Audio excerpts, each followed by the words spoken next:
नमस्कार। आज हम फिर से आपके साथ हैं अपनी एक सक्सेस स्टोरी लेके। और ये सक्सेस हम आयुर्वेद की सक्सेस कहेंगे। जो कपल हमारे सामने है ये हमारे पास 5th ऑफ मार्च को आए थे। 3 इयर्स की मैरिड लाइफ थी इनकी और ये ट्राई कर रहे थे बट प्रेगनेंसी नहीं थी। और मार्च में ही इनका जो कंप्लीट इवैल्यूएशन है वो किया गया, जिसमें इनकी एचएसजी रिपोर्ट में लेफ्ट कॉर्नुअल ब्लॉक था। मींस लेफ्ट साइड की जो ट्यूब है वो ब्लॉक थी और इसके अलावा pelvic peritoneal adhesion means tube के आसपास जो एब्डोमिनल कैविटी होती है उसमें भी कई तरह के एडहेजन्स थे, जिसके कारण क्या होता है ट्यूब पे प्रेशर पड़ता है तो उसे भी एक तरह से ट्यूबल ब्लॉकेज ही माना जाता है। तो ये इनका मार्च का रिपोर्ट था। और ऐसे केसेस में इस वीडियो के माध्यम से ये संदेश मैं देना चाहती हूँ कि ट्यूबल ब्लॉकेज के केस में जो बाकी चीजें बताई जाती हैं कि सिर्फ आईवीएफ ही एक विकल्प है, ऐसा बिल्कुल नहीं है। सिर्फ 2 महीने की ट्रीटमेंट में, और वो भी बिना उत्तरवस्ती के, जैसा कि आयुर्वेद में भी बहुत एक प्रचलित मान्यता है, लोग अभी उत्तरवस्ती के बारे में जानते हैं।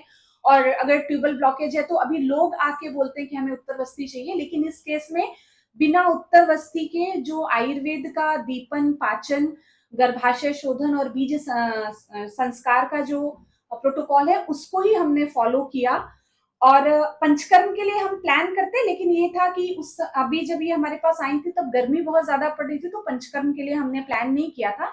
इनको सिंपल जो दीपन, पाचन और जो औषधि से जो ट्रीटमेंट हम लोग बीज संस्कार करते हैं वो सारा कुछ हमने किया था। ट्यूबल ब्लॉकेज होने के बावजूद भी 22 मार्च को इनका रिपोर्ट ट्यूबल ब्लॉकेज का था। और लास्ट जो इनका पीरियड है वो 10th ऑफ मई को आया है। और अभी आज 20th ऑफ जून है।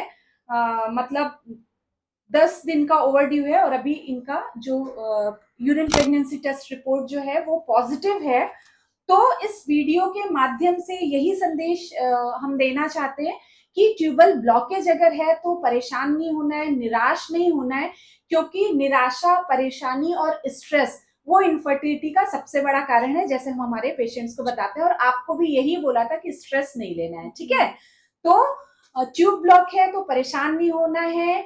आईवीएफ ही उसका एकमात्र उपचार नहीं है और बहुत बार उत्तरवस्ती की भी जरूरत नहीं पड़ती है। सिंपल जो दीपन, पाचन और जो बीज संस्कार में जो प्रोसेस हम लोग बताते हैं उससे भी शरीर शुद्धि करके प्रेगनेंसी पॉसिबल है। तो एक बार आप लोगों को फिर से बधाई और धन्यवाद कि आपने आयुर्वेद पे भरोसा किया। और ऐसे ही हम आशा करते हैं कि इस वीडियो से और भी लोगों को प्रेरणा मिले और भी लोगों को आयुर्वेद की जो चिकित्सा पद्धति है, विधियां हैं, उसका लाभ मिले। थैंक यू वंस अगेन और हैप्पी जर्नी। प्रेगनेंसी की जो आप एक नई शुरू करने जा रहे हैं उसके लिए बहुत ढेर सारी शुभकामनाएं।